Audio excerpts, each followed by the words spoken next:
Morning everybody, welcome back to the channel. Okay, so this morning I'm stood in front of this field of spring wheat. It's really turned quite quickly. It's on light land. A couple of weeks ago I had a couple of questions. Someone was very kind enough to say the ears look nice and big in this crop. It's conventional. We've got a low input regenerative crop to compare it against. It's on heavy land. It is holding on, it's a bit greener, so it's holding on a bit better. But the other question was how many grains per ear. So we've done a measurement of ears per meter squared, and this time I thought we'd just do a count of how many grains per ear. So that's what I'm planning to do this morning. We've also had the results back from the protein prediction, so I'll show you those results.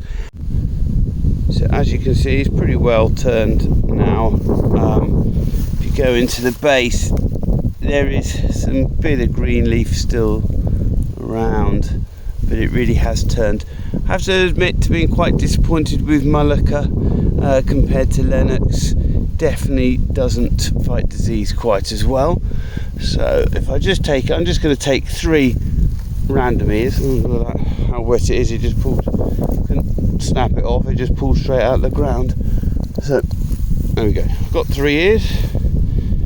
3 ears, we'll take these back, count these and compare them with what we find from the heavy land.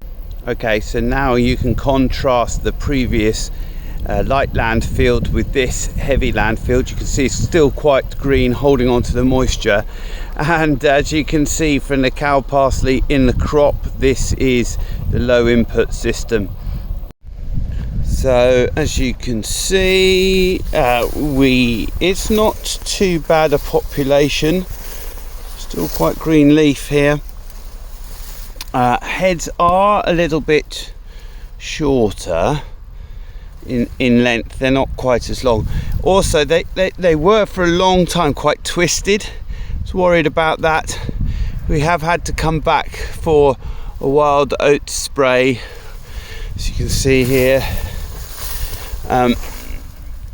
Wild oats came through when it started raining. We got a massive flush of wild oats. I don't think that is unique to a low input system. I've seen a lot of wild oats this year, so we have actually been through and sprayed this.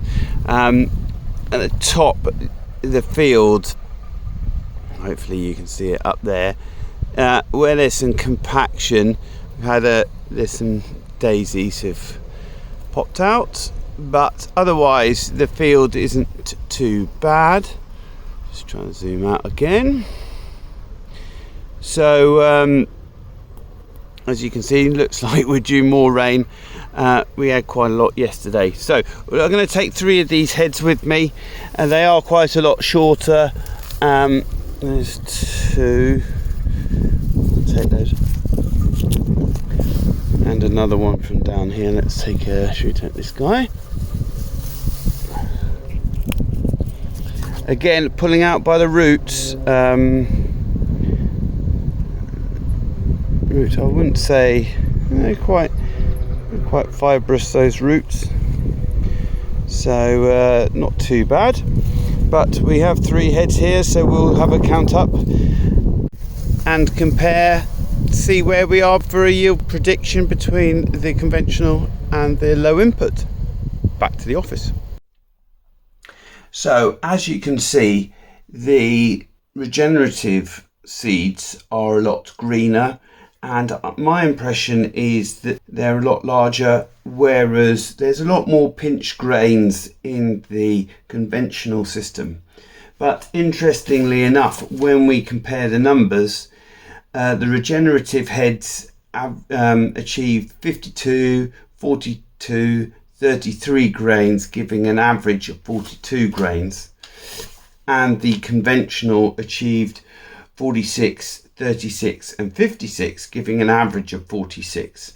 So in fact the conventional just had more seeds per head, but I would say that there are more pinched grains. And interestingly, you can also see really the difference in maturity. Some of these regenerative seeds are still quite green, whilst most of these now are quite hard.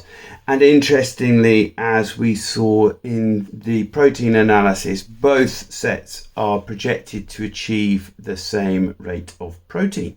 So quite interesting. To be able to convert to the last stage for yield protection, we'd have to do 1,000 grain weight. I don't think these regenerative seeds are dry enough to be able to do anything half decent. We could try something with these conventional seeds. All right, thank you very much. Morning everybody, and we are off.